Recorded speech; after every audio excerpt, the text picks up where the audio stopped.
Hello guys, welcome to আমার new mini blog. তো আমার সকাল হতেই আমার মনে পড়ে গেল যে আজকে তো রাখি। তো আমি খুব বিরক্ত সহকারে উঠে পড়েছি, কারণ আমি ভুলে গিয়েছিলাম আজকে রাখি। তো যাই হোক, আমি উঠে ব্রাশ করছিলাম, তো তখনই মনে পড়ে গেল যে চন্দন কোথায়।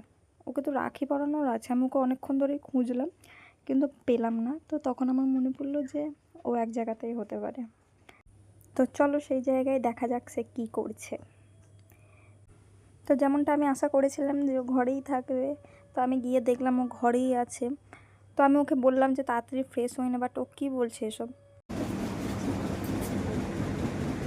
রথ স্পেশাল, এই রথ না আজকে, সরি আমি আজকে নাকি রথ? আজকে আমার কাছে রাখি রথ, আজ রথ, আর তুই আজ লাগে ভিডিও কল করিস। ও বাবা, ওকে সাইডে রেখে আমি রেডি হয়ে বাইরে বেরিয়ে পড়লাম।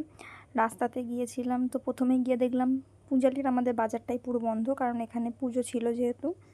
তো পূজালি থেকে এখন বেরিয়ে গেছে। আমরা পুরো চড়িয়াল খুঁজে নিয়েছি, আমি যে জিনিসটা খুঁজছি সেই জিনিসটা আমি কোথাও পাইনি। তাই চলে এসেছি ঘরের দিকে, কারণ স্নান টান করে আবার রাখিও বাঁধতে হবে। তো আমি স্নান টান করে নিয়েছি। প্রথমেই আমি যাকে প্রত্যেক বছর আগে বাঁধি, গনু, তাকে আমি আগে রাখি বেঁধে নিলাম।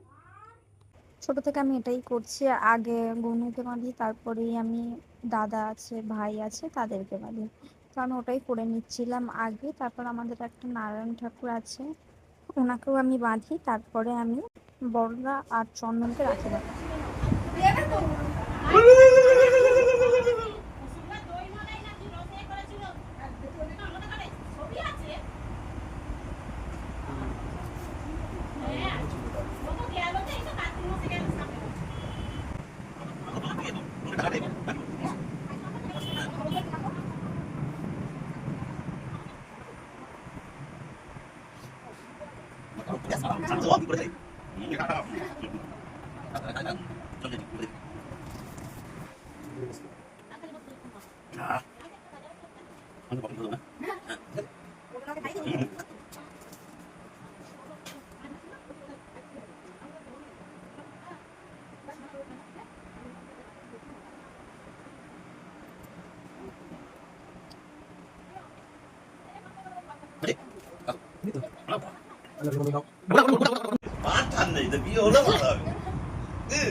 এখন ছুঁই হচ্ছে, এরপরে বইটা হবে রাখি এর সময় ভাই সময়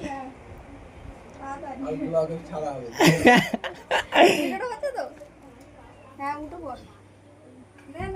ছাড়া হবে, মাথা ভাত অনেক লম্বা আছে।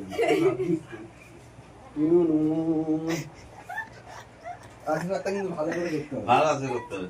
আমি দেখি তো রাখি পরানো কমপ্লিট, আরও ছিল বাট তারা এখন নেই। তো দেখা হচ্ছে নেক্সট মিনিট।